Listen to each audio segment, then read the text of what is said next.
بسم اللہ الرحمن الرحیم۔ السلام علیکم فرینڈز، کیسے ہیں آپ؟ آج ہم اس ویڈیو میں قاری حنیف صاحب ملتانی رحمہ اللہ کا جو بیان ہے حضرت یوسف علیہ السلام کے بارے میں، اس بیان کے بارے میں ہم بات کریں گے۔ قاری حنیف صاحب ملتانی نے حضرت یوسف علیہ السلام کی زندگی کا ایک ایک پہلو، زندگی کا ایک ایک رنگ، زندگی کی ایک ایک حقیقت اور زندگی کی ایک ایک بات کو سامنے کھول کھول کر اس طرح بیان کیا ہے کہ ہمیں ان قرآن میں جو اللہ تعالیٰ نے حضرت یوسف علیہ السلام کا تذکرہ فرمایا سورہ یوسف میں، اس کا حق ادا کیا، اور پوری دنیا کو جو ہے اور پورے عالم اسلام کے جو لوگ جو اردو سمجھتے ہیں، حتیٰ کہ جو انگلش لوگ ہیں اور حتیٰ کہ جو اردو نہیں سمجھتے ہیں، ان کو بھی جو ہے ان کی اپنی زبانوں میں ٹرانسلیٹ کر کے بتایا۔ قاری حنیف صاحب ملتانی نے حضرت یوسف علیہ السلام کا بیان سب سے پہلے جو ہے 1984 میں 85 میں کیا تھا۔ اس سے پہلے بھی وہ بیان کرتے تھے اور بہت ساری جگہوں پر انہوں نے ان سے بیان کروائے گئے، اور لوگ ان سے فرمائش کرتے تھے کہ قاری صاحب آپ یہ والا بیان کریں، آپ ان نبی کے بارے میں بتائیں، ان نبی کے بارے میں بتائیں، جیسا کہ حضرت یعقوب کے بارے میں بتائیں، حضرت اسماعیل کے بارے میں بتائیں، حضرت ابراہیم علیہ السلام کے بارے میں بتائیں۔ حضرت یوسف علیہ السلام کا یہ والا جو بیان ہے فرینڈز، اس میں قاری حنیف صاحب نے حضرت یوسف علیہ السلام کی ساری زندگی کو بیان فرمایا ہے، اور اس میں حضرت یوسف علیہ السلام کتنے بڑے نبی تھے اور کتنی اللہ تعالیٰ کو ایک محبوب تھے، اللہ تعالیٰ کے محبوب بندوں میں سے تھے۔ انہوں نے اسلام کی کیسی خدمت کی، اسلام کے لیے کیا کیا، اسلام کے لیے اور اللہ تعالیٰ کی وحدانیت کے لیے انہوں نے کیا کیا اقدامات اٹھائے، یہ ساری چیزیں جو ہیں قاری حنیف صاحب نے کھول کھول کر بتائی ہیں۔ اور جب یہ بیان ہوا تھا 1984 میں مدنی مسجد ملتان میں، اور یہ ملتان میں جو یہ مسجد ہے یہ آج بھی واقع ہے، وہاں پر جو ہے بہت سارے لوگ نماز پڑھتے ہیں۔ قاری حنیف صاحب کے جو بیٹے ہیں وہ وہاں پر جو ہے امامت کرتے ہیں، اور قاری حنیف صاحب نے اس وقت یہ بیان کیا تھا جب پوری دنیا کو کسی کو، خاص طور پہ یہاں پاکستان میں لوگوں کو علم نہیں ہوتا تھا نبی کے بارے میں اور نبی کی زندگی کے بارے میں، نبی کی کاوشوں کے بارے میں۔ تو اس وقت جو ہے حضرت مولانا قاری حنیف صاحب جو ہیں وہ اسلام کی خدمت کر رہے تھے، اسلام کی ایک جستجو میں لگے ہوئے تھے، اسلام کی ایک کوشش میں لگے ہوئے تھے۔ تو آپ اس چیز سے اندازہ لگا سکتے ہیں کہ وہ کتنے بڑے عالم دین تھے اور کتنی ان کی کوششیں ہیں اسلام کے لیے اور اسلام کی خدمت کے لیے۔ حضرت یوسف علیہ السلام کے بارے میں قاری حنیف صاحب نے بتایا تھا کہ جب وہ بچپن میں تھے تو ان کے بھائیوں نے ان کو جو ہے کنویں میں ڈال دیا تھا۔ یہ سارا قصہ اور ساری باتیں قرآن میں کھول کھول کر بیان فرمائی گئی ہیں، اور قرآن کی جو آیات ہیں اگر آپ ان کا مطالعہ کریں، قاری حنیف صاحب ایسے کہتے تھے کہ تمہارے گھروں میں قرآن تو ہوگا، جا کے اس میں دیکھ لینا، جو یہ باتیں میں بتا رہا ہوں یہ کوئی باتیں میں کسی کتاب سے یا کسی مرثیے سے نہیں لے کر آیا، قرآن میں لکھی ہوئی ہیں یہ باتیں، قرآن کی ایک ایک زبر، ایک ایک زیر، ایک ایک پیش کا جو ہے انسان بالکل جو ہے سچائی سے جو ہے انسان تسلیم کرتا ہے۔ قرآن کی آیات میں اور قرآن کی جو ایک بات ہے اس میں انسان کسی قسم کی کوئی جو ہے وہ رد و بدل نہیں کر سکتا قیامت تک۔ اور اس قرآن کا وعدہ بھی اللہ تعالیٰ نے فرمایا ہے، اِنَّا نَحْنُ نَزَّلْنَا الذِّكْرَ وَإِنَّا لَهُ لَحَافِظُونَ۔ ہم نے اس قرآن کو محفوظ رکھنے کا جو ہے وہ عہد کیا ہے، اور اس قرآن کو جو ہے محفوظ رکھا جائے گا قیامت تک، اس کی ایک زبر کو اور ایک پیش کو۔ تو جب ان کے بھائیوں نے حضرت یوسف علیہ السلام کو کنویں میں ڈال دیا تو وہ سب چلے گئے، اللہ تعالیٰ کو کچھ اور منظور تھا، اور ان کے 11 بھائی جو تھے ان کو یہ منظور نہیں تھا کہ یہ نبی ہوں اور یہ کامیاب ہو جائیں، دنیا کے سامنے آئے، دنیا کی بادشاہت کریں، یہ بادشاہ بن کے بیٹھے ہیں، ان کو کامیابی ملے، اور ہم جو ہیں 11 بھائی ہیں ہمیں کامیابی نہ ملے۔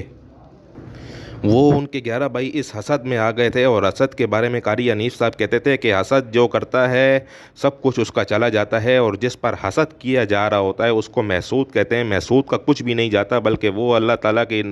اسے اتنا نواز دیتا ہے، اتنا نواز دیتا ہے کہ جو حاسدین ہے وہ اس کا تصور بھی نہیں کر سکتے۔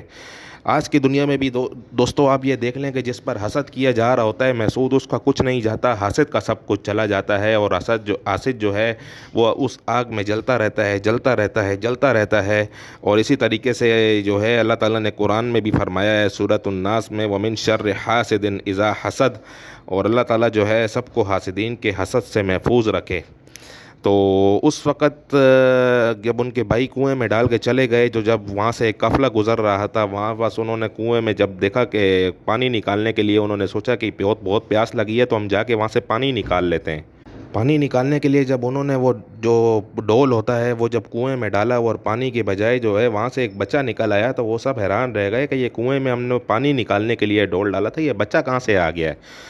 بچے کو جو ہے انہوں نے دیکھا تو وہ لوگ حیران اور پریشان رہ گئے، ان کی عقلیں دنگ رہ گئیں، ان کی آنکھوں سے جو ہے وہ نور چلا گیا حضرت یوسف علیہ السلام کو دیکھ کے، حضرت یوسف علیہ السلام کا چہرہ دیکھ کے کہ یہ بچہ کس طرح ہے، یہ کوئی انسانی شکل ہے یا کوئی فرشتہ ہے یا اتنے خوبصورت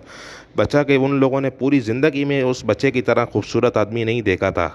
اور اسی وجہ سے جو ہے پھر انہوں نے یہ طے کیا کہ ہم جا کر اس بچے کو بیچیں گے تو ہمیں بہت زیادہ پیسے ملیں گے، اور اس بچے کی جو ہے وہ بولی کوئی بھی نہیں دے سکتا، حتیٰ کہ جو ہے بڑے بڑے سرمایہ دار لوگ، اور ہم لوگ اتنی زیادہ اس کی قیمت رکھ دیں گے کہ اس وقت یہ ہوتا تھا کہ غلام بیچے جاتے تھے، جیسا کہ آج کل آپ دیکھتے ہیں کہ جانور آپ خریدنے جائیں، گائے، بکری، بھینس، بھیڑیا،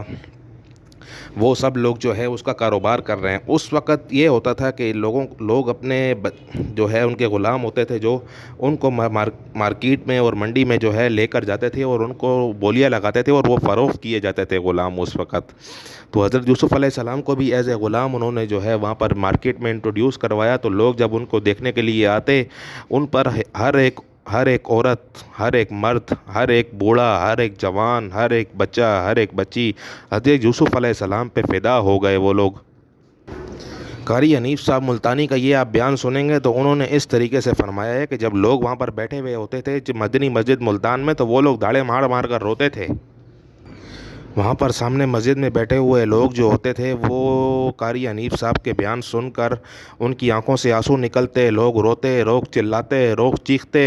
اور جو ہے قاری حنیف صاحب اسی انداز میں بیان کرتے چلے جاتے۔ حضرت یوسف علیہ السلام کو دیکھنے کے لیے جب سارے لوگ آئے تو اس میں جو ہے وہاں پر اس وقت مصر کا جو بادشاہ تھا اور اس کی بیوی، وہ لوگ بھی اس حضرت یوسف علیہ السلام کو دیکھنے کے لیے آئے، اور انہوں نے جو ہے خواہش ظاہر کر دی کہ یہ بچہ تو ہمیں چاہیے۔ ساری دنیا نے بولیاں لگائیں، ساری دنیا نے پیسے لگائے، ساری دنیا نے اپنی دولت لگائی، لیکن کوئی نہیں خرید سکا۔ تو بالآخر جو ہے سب سے زیادہ پیسہ، سب سے زیادہ دولت، سب سے زیادہ بولی مصر کے بادشاہ اور اس کی بیوی نے لگا دی، جو کہ کوئی نہیں دے سکتا تھا۔ اور بہت سارے لوگ ایسے بھی تھے وہاں پہ، یہ بات مشہور ہے اور یہ کہاوت ہے کہ کچھ لوگ ایسے بھی کھڑے ہوئے تھے وہاں پر کہ وہاں حضرت یوسف علیہ السلام کو خریدنے کے لیے، جو کہ بہت زیادہ غریب تھے اور ان کے پاس کچھ بھی نہیں تھا۔ تو بعد میں لوگوں نے ان سے پوچھا کہ آپ یہاں پر کیوں حضرت یوسف علیہ السلام کو دیکھنے کے لیے آئے، کیوں کھڑے ہوئے ہیں؟ تو وہ لوگ کہتے تھے کہ قیامت والے دن جب اللہ تعالیٰ کے سامنے ہوں گے تو ہم اللہ تعالیٰ کے سامنے یہ اپنی شفاعت ظاہر کر دیں گے کہ حضرت یوسف علیہ السلام کو خریدنے کے لیے ہم بھی تو آئے تھے نا، وہاں پہ صرف کھڑے ہوئے تھے، ہم خریدار بن کے آئے تھے۔ سبحان اللہ۔ اس بات سے آپ اندازہ لگائیے حضرت یوسف علیہ السلام کی عظمت کا، حضرت یوسف علیہ السلام کی بڑائی کا، اور حضرت یوسف علیہ السلام کے مرتبے کا، کہ وہ اللہ تعالیٰ کے جو انہوں نے نبی اللہ تعالیٰ اسی کو بناتا ہے جس میں کوئی کچھ بات ہوتی ہے، جس میں کوئی شان ہوتی ہے، جس میں کسی قسم کا کوئی کمال ہوتا ہے۔ حضرت یوسف علیہ السلام میں بھی ایسا کمال تھا، تو ان کی جب وہ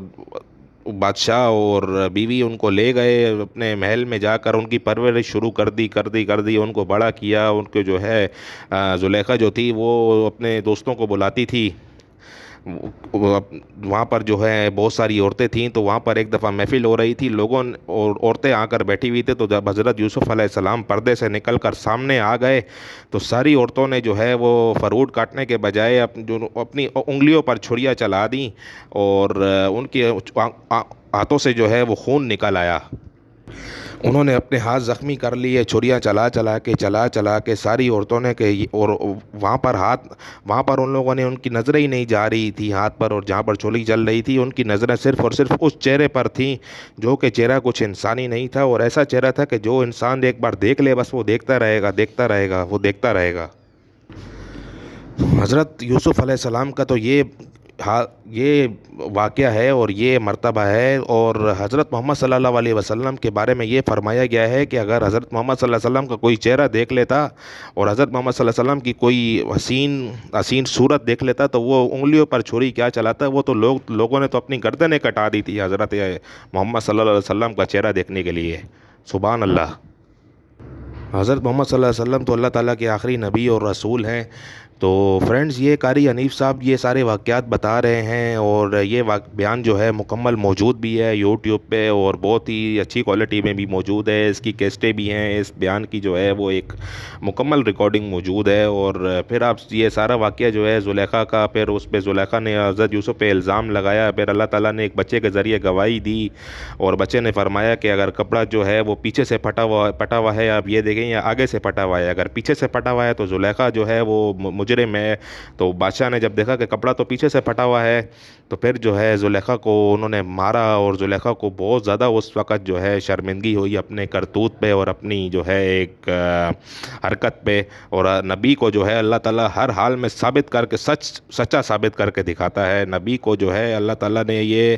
نبی اسی لیے وہ بنا ہے کہ وہ مکمل عیب سے پاک ہے، ہر گناہ سے پاک ہے، ہر عیب سے پاک ہے، ہر برائی سے پاک ہے وہ۔ اور اللہ تعالیٰ نے ہر نبی کو اسی طریقے سے جو ہے دنیا کے سامنے سچا ثابت کر کے دکھایا ہے، چاہے وہ بچے کے ذریعے ہو، یا کسی درخت کے ذریعے ہو، زمین کے ذریعے ہو، آسمان کے ذریعے ہو، لوگوں کے سامنے گواہی دی ہے۔ تو فرینڈز یہ ہم ریکمینڈ کرتے ہیں آپ کو یہ والا بیان سنیں آپ قاری حنیف صاحب کا، اور اس بیان میں جو ہے بہت ساری انہوں نے جو ہے مزید باتیں بھی بتائی ہیں جو کہ ہم آپ کو ابھی نہیں بتا سکتے ہیں، لیکن جو ہے آپ جب بیان سنیں گے تو اس میں جو ہے آپ کو جو ہے ساری چیزیں جو ہے وہ کھل کر سامنے آئیں گی۔ قاری حنیف صاحب جو ہے تقریباً ایک گھنٹہ 1.5 گھنٹہ جو ہے اس پر انہوں نے تقریر فرمائی ہے۔ فرینڈز امید کرتے ہیں کہ آپ کو یہ ویڈیو پسند آئی ہوگی، اور ہمارے چینل کو سبسکرائب کرنا مت بھولیں، اور بیل والے آئیکن پہ بھی کلک کریں تاکہ آپ کو قاری حنیف صاحب ملتانی رحمہ اللہ کی زندگی کی جو مزید جانکاری ہے وہ حاصل ہو سکے۔ Thanks for watching.